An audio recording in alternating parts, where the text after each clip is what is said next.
Let's right now, Stephanie Beecken is in Albertville. Stephanie Beecken, are you on the phone with us right now? Yes, I am. And actually, it's pouring down rain right now, but I have to stand outside in the rain. It's starting to lightning a little bit again here in Albertville, just to keep my phone service, though. But let me go ahead and tell you what I saw on the drive down here on Highway 75. Part of a metal roof was on the ground, and again, it's completely dark here in Albertville. And there are emergency vehicles everywhere. And as you drive down towards Albertville High School, there's a tree down blocking Carlisle Road. And here's the biggest thing I noticed. There's no lights. There's no road lights. You can't see anything. And there are tons of people walking around. Very dangerous situation. So if you're driving, be careful for these people. It's raining here, still lightning here, it seems. Just people need to be careful. And then, again, there's debris in the road.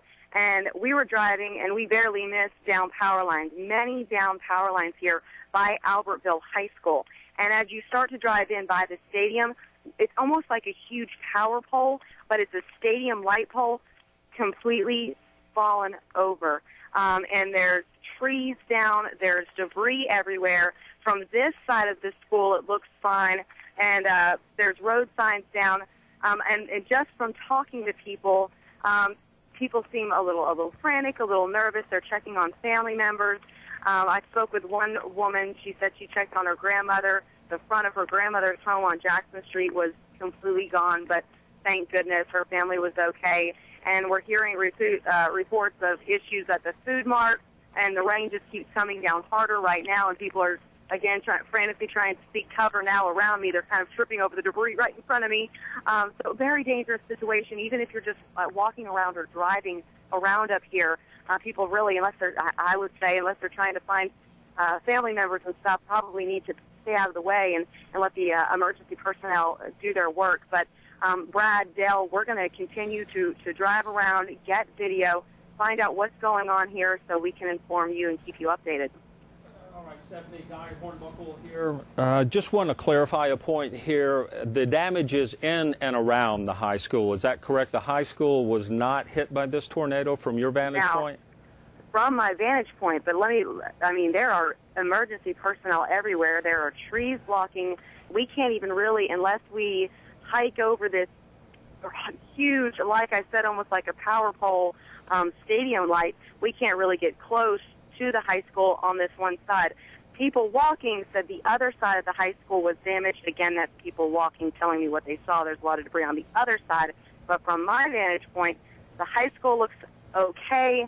Again, we're looking at power poles kind of leaning. Power lines down everywhere. Very dangerous situation. Stadium lights down, road signs down. People actually just pulled up to us trying to talk to us right here, get more information. But from what I can see, other than the actual structure, looks fine on this side. And driving into town this evening, is there any electrical power at all from your vantage point? Do you see that any of the community has electricity?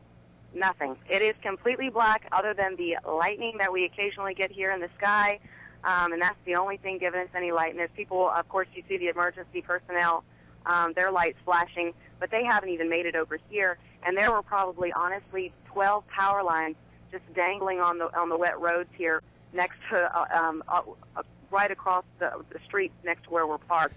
And so they haven't even made their way over here. So it's dark, and like I said before, a lot of people walking around in these conditions. And like I said, right in front of me, I've seen people trip over the debris. So it's dangerous, and emergency personnel haven't even started, I think, even scratching the surface of the damage that needs to be picked up here. And in addition to the problems in Albertville, you had to drive through Gunnersville, and much of that community is without electricity as well? Without electricity, but it was not the debris and the amount of damage. And again, that's just on 431. Who knows? And the surrounding area was completely black.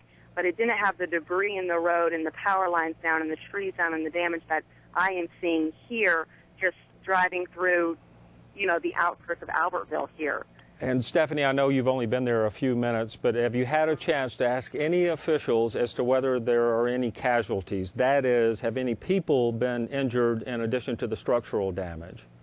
Well, no, I have not. Like I said, we just went over here. We checked out the high school first, and people have been coming up to us, telling us about their family members, and their family members seem to be okay, and their neighbors seem to be okay. No one has been, and a lot of people seem like they're close here, and they know about everyone living on the street and stuff. No one has approached us and said anything like that.